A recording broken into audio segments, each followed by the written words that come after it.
दोस्तों, inter pass 25,000 रुपए मुख्यमंत्री कन्या उत्थान योजना के तहत जो मिलता है उसके लिए जो है आवेदन शुरू कर दिया गया है। अगर आपके घर भी कोई गर्ल्स है और 2024 में इंटरमीडिएट उत्तीर्ण किया हुआ है, इन द सेंस अगर वो फर्स्ट है, सेकेंड है, थर्ड है, उससे कोई मतलब नहीं है, बस वो पास होनी चाहिए, उत्तीर्ण होनी चाहिए, तो वो जो है 25,000 रुपए के लिए एलिजिबल है। और इसके लिए जो है पोर्टल को ओपन कर दिया गया है, इसका ऑनलाइन शुरू कर दिया गया है। कैसे आपको जो है मुख्यमंत्री कन्या उत्थान योजना इंटरमीडिएट 25,000 के लिए ऑनलाइन अप्लाई करना है, स्टेप बाय स्टेप मैं आपको जो एक लाइव फॉर्म फिल करके बताऊंगा, ताकि आपको फॉर्म फिल करने में किसी प्रकार की मिस्टेक ना हो और आप इजिली जो है फॉर्म को अप्लाई कर सके और आपके अकाउंट में जो है 25,000 रुपए का जो राशि है भुगतान हो सके। तो चीजों को समझिए और गलती करने से बचिए। बहुत सारे कैंडिडेट्स क्या करते हैं ना, गलती फॉर्म भर देते हैं और 25,000 रुपए का सवाल आप सोच सकती हैं। आप एक लैपटॉप खरीद सकते हैं, आप एक मोबाइल खरीद सकते हैं, बहुत सारी चीजें कर सकते हैं 25,000 रुपए से। आगे अपना ग्रेजुएशन में एडमिशन ले सकते हैं। तो 25,000 जो ये पैसे मिल रहे हैं ना बालिकाओं को, बहुत ही महत्वपूर्ण जो है इनके स्टडी लाइफ में होने वाला है। तो वीडियो को सही से समझिए ताकि आप जो है फॉर्म को अप्लाई कर सके और इस 25,000 रुपए का जो है आपके अकाउंट में सीधे भुगतान हो सके। तो वीडियो को सही से देखिए ताकि आपको कोई भी दिक्कत ना हो। पहले हम बात करते हैं इस फॉर्म भरने का जो लास्ट डेट है वो क्या है। तो 15 मई 2024 निर्धारित किया गया है। 15 मई 2024 तक आप जो है फॉर्म को अप्लाई कर पाएंगे। और इसमें कौन लोग फॉर्म भरेंगे, थोड़ा सा मैं एलिजिबिलिटी बताता हूँ। जो कैंडिडेट्स 2024 में इंटरमीडिएट उत्तीर्ण किया हुआ है, भले वो फर्स्ट डिवीजन से उत्तीर्ण किया हो, सेकंड डिवीजन से उत्तीर्ण किया हो या थर्ड डिवीजन से उत्तीर्ण किया हो, उन सबको जो है यहाँ पे पैसे मिलेंगे और सिर्फ गर्ल्स को यहाँ पे पैसे जो है मिलते हैं। और इसमें फॉर्म भरने के लिए डॉक्यूमेंट्स क्या चाहिए, तो देखिए डॉक्यूमेंट्स में आपको जो है मैट्रिक का मार्कशीट लगेगा और आधार कार्ड लगेगा। इसके अलावा आप अपनी इन्फॉर्मेशन जानकारी भर के जो है फॉर्म को सबमिट करेंगे। तो चलिए समझते हैं कि कैसे आपको फॉर्म को भरना है। इसके अलावा कोई भी आपको जो है एक्स्ट्रा डॉक्यूमेंट्स नहीं लगने वाला। हाँ, एक चीज बहुत ही इंपॉर्टेंट बात है, बात यह है कि आपका अकाउंट जो है आधार से लिंक होना चाहिए, ये विशेष ध्यान होना चाहिए। डीबीटी लिंक अलग चीज होती है और एनपीसीआई लिंक अलग चीज होती है। तो एनपीसीआई लिंक आपको कराना होता है। देखिए यहाँ लिखा हुआ है, किसी भी योजना हेतु आपका आधार बैंक खाते से सीड है, डीबीटी के लिए नहीं है, तो कृपया अपना आधार बैंक खाता को सीड करा ले, अन्यथा आपका भुगतान जो है नहीं होगा। तो ये विशेष ध्यान देना है, जो भी छात्र छात्राएं यहाँ पे फॉर्म भर रहे हैं, कोई भी योजना हो, भले वो स्कॉलरशिप हो या और किसी प्रकार की योजना आप लेते हैं, तो उनके लिए आपको जो है आधार सीड करा लेना बहुत ही जरूरी होता है। अगर आधार सीड नहीं रहेगा आपके अकाउंट में 1 रुपया नहीं आने वाला है, फॉर्म भर दीजिएगा उसके बावजूद भी। तो क्योंकि यहाँ पे जब आप फॉर्म भरेंगे ना तो आपसे अकाउंट नंबर मांगेगा ही नहीं, सिर्फ आपसे आधार नंबर मांगेगा और आधार में जो अकाउंट ऐड होता है उसी पे पैसे आ जाते हैं, समझ रहे ना। तो ये जो है इनका माध्यम होता है, इसीलिए बोल रहे हैं आधार को सीडेड करवा लीजिए बैंक से। तो जो भी आपका अकाउंट है आप उसको सीड जरूर करवा लीजिएगा, ये इंपोर्टेंट पॉइंट है। और आपका मैट्रिक और आपका आधार कार्ड एक जैसा होना चाहिए, ये मैं बार बार शुरू से बोलते हुए आ रहा हूँ। ये अगर एक जैसा नहीं रहेगा ना तो फिर आप जो है आगे चल के आपका पेमेंट रिजेक्ट हो जाएगा, आपके पैसे नहीं आ पाएंगे। तो ये आप समझ गए ओवरऑल जानकारी। अब आइए समझ आते हैं कि कैसे आपको फॉर्म को भरना है। तो आप मेधा सॉफ्ट की वेबसाइट पे भी आके यहाँ पे आप देखेंगे, यहाँ पे आपका रजिस्ट्रेशन का जो है ओपन कर दिया गया पोर्टल 2024 वाला। तो आप यहाँ पे क्लिक करके फॉर्म को अप्लाई करेंगे। एक और यहाँ पे इंटर पास ही मेधावृत्ति योजना का लिए आवेदन होता है, जिसमें 15,000 किसी को 10,000 मिलता है, ये अलग है। इसमें 25,000 मिलेगा और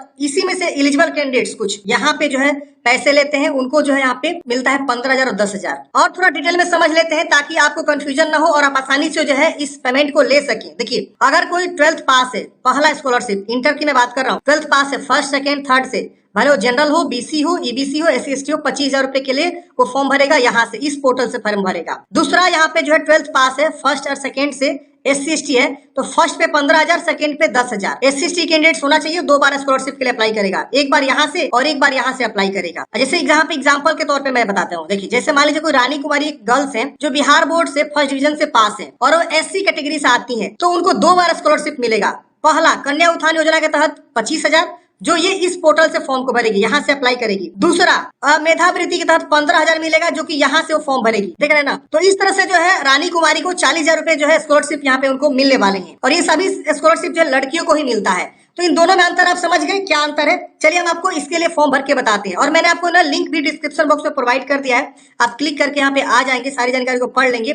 यहाँ पे आपको जो है एक अप्लाई ऑनलाइन का लिंक मिलेगा, आप इस पे क्लिक करेंगे, सीधा आप अप्लाई ऑनलाइन वाले पे आ जाएंगे। ये देखिए यहाँ पे जो है ये पोर्टल इस तरह से ओपन हो जाता है। यहाँ पे आप देखेंगे 2024 का यहाँ पे जो है लगा हुआ है। इस तरह से आप नीचे आएंगे, यहाँ पे आपको एक ऑप्शन मिलता है इंपोर्टेंट गाइडलाइंस का और यहाँ मिलता है क्लिक हियर टू अप्लाई। आप इस पे क्लिक करते हैं, जैसा आप इस पे क्लिक करेंगे आपका जो है अप्लाई वाला पेज यहाँ पे ओपन हो जाता है। कुछ इस प्रकार से आप गाइडलाइंस को पढ़ेंगे, इन सबको टिक करेंगे और उसके बाद से कंटिन्यू करेंगे। अब यहाँ पे आपको डिस्ट्रिक्ट बताना है, कौन से जिला से आपने पढ़ाई किया हुआ है। तो इंटरमीडिएट जिस भी जिला से आपने पढ़ाई किया उसको जिला का नाम चूज करेंगे। रजिस्ट्रेशन नंबर आपको लिखना है। रजिस्ट्रेशन नंबर आपके इंटर के जो एडमिट कार्ड है या मार्कशीट जो आपने डाउनलोड किया हुआ इंटरनेट वाला, उस पर आपका रजिस्टर नंबर रहता है, उस रजिस्टर नंबर को यहाँ पे लिखेंगे, जैसा भी लिखा हुआ है वैसे ही आप लिखेंगे। जैसे मान लीजिए अगर लिखा है 93037-25 ऐसे करके लिखा हुआ है ना, -2023-22, तो ऐसे ही आपको लिखना है, जिस तरह से लिखा हुआ है वैसे ही आपको जो है सही से लिखना है। फिर नेम ऑफ द स्टूडेंट और फादर्स नेम, फिर यहाँ पे मदर्स नेम, फिर डेट ऑफ बर्थ यहाँ से चूज करेंगे।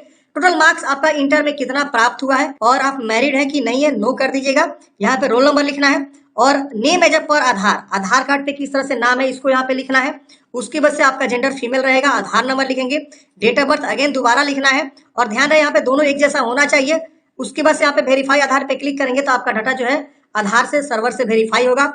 फिर यहाँ पे जो है मोबाइल नंबर लिखेंगे और जनरेट ओटीपी पे क्लिक करेंगे, आपके मोबाइल पे ओटीपी जाएगा और उसके बाद से ओटीपी को वेरीफाई करेंगे। फिर ईमेल एड्रेस क्या लिखेंगे और जनरेट ओटीपी पे क्लिक करेंगे, ईमेल पे ओटीपी जाएगा, उसको वेरीफाई कर लेंगे और उसके बाद से आपको यहाँ पे प्रीव्यू वाले ऑप्शन पे क्लिक करना है। तो फ्रेंड जैसे कि मैंने आप लोगों को बताया उस तरह से मैंने जो है फॉर्म को अच्छे से भर लिया है। मैं इसलिए दिखा रहा हूँ ताकि आपको लगे कि मैं लाइव फॉर्म भर के बता रहा हूँ। देख रहे हैं ना, इस तरह से जो है वेरीफाई करेंगे, इस तरह से ग्रीन हो जाएगा सारा चीज।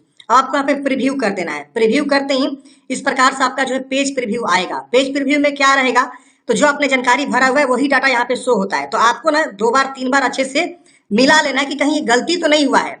और यही जस्ट नीचे आएंगे तो यहाँ आप देखेंगे तो आपको जो है ना मैट्रिक का मार्कशीट या सर्टिफिकेट कोई एक आपको अपलोड करने के लिए बोल रहा है और पीडीएफ में 400 केबी से कम होना चाहिए। यहाँ आधार कार्ड भी अपलोड करना है आपको 400 केबी से कम पीडीएफ में। और ध्यान रहे आधार कार्ड जब अपलोड करेंगे तो आधार कार्ड का फ्रंट और बैक दोनों एक पेज पे लाके ही आपको उसको पीडीएफ बनाइएगा, ठीक है ना। तो ऐसे आप क्या करेंगे, अपलोड कर लेंगे। तो मैं इसे अपलोड कर लेता हूँ। कोई भी फाइल को जैसे मान लीजिए अपने मोबाइल से खींचा हुआ है अपने मार्कशीट को या आधार कार्ड को, तो उसको पहले आधार कार्ड को एक पेज पे लेकर आ जाइएगा क्रॉप करके और उसके बाद से उसको पीडीएफ में कैसे कन्वर्ट करेंगे, तो आप गूगल में जाके सर्च करेंगे ऑनलाइन पीडीएफ कन्वर्टर। आपके पास बहुत सारे जो है वेबसाइट मिलेंगे, जैसे कि ilovepdf.com है, ऑनलाइन टू pdf.com, कोई भी आप ओपन करेंगे और ओपन करने के बाद से फाइल को चूज करेंगे, कन्वर्ट पे क्लिक करेंगे, वो पीडीएफ में कन्वर्ट हो जाएगा। तो इस तरह से आप पीडीएफ को कन्वर्ट कर लीजिएगा। डॉक्यूमेंट्स अपलोड करके जैसे रजिस्टर पे क्लिक करेंगे आपका रजिस्टर जो यहाँ पे हो जाता है सक्सेसफुल, इस प्रकार से लिख देता है। आपको क्या करना है, नीचे आना, यहाँ पे प्रिंट का ऑप्शन मिलता है, आप इसे प्रिंट आउट निकाल के अपने पास हार्ड कॉपी एक रख लीजिएगा या पीडीएफ में भी अपने मोबाइल में सेव करके रख लीजिएगा। इसके बाद से आपको कंटिन्यू कर देना है। कंटिन्यू करते हैं आपको ये होम पेज पे लेकर आएगा, यहाँ लॉगिन करने का ऑप्शन मिलेगा। तो आप यहाँ लॉगिन अभी नहीं कर पाएंगे, अब आपको वेट करना है 15 दिन, 2 हफ्ता आपको वेट करना है कम से कम।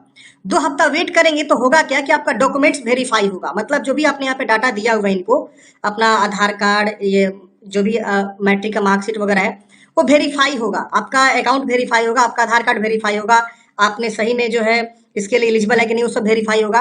तो ये डिपार्टमेंट वेरिफिकेशन करेगा आपकी जानकारी को। जब डिपार्टमेंट वेरिफिकेशन कर देगा उसके बाद तीसरे स्टेप में आपको यूजर आईडी पासवर्ड आपके मोबाइल और ईमेल पे आएगा, जो आपने यहाँ पे फॉर्म भरते वक्त मोबाइल ईमेल आईडी दिया उसी पे आएगा यूजर आईडी पासवर्ड। फिर आप यूजर आईडी पासवर्ड को लॉगिन करेंगे, यहाँ पे डैशबोर्ड पे आके यहाँ स्टूडेंट लॉगिन पे आपका जैसे मैंने लॉगिन पेज दिखाया वहां पे आप लॉगिन करेंगे और लॉगिन करके आप जो फाइनलाइज करेंगे, फाइनलाइज करने के बाद से फ्रेंड्स क्या होगा, चौथे स्टेप में आपके अकाउंट में पैसे भेज दिए जाते हैं 1 से 2 हफ्ता या 3 महीने बाद, ऐसे भी होता है।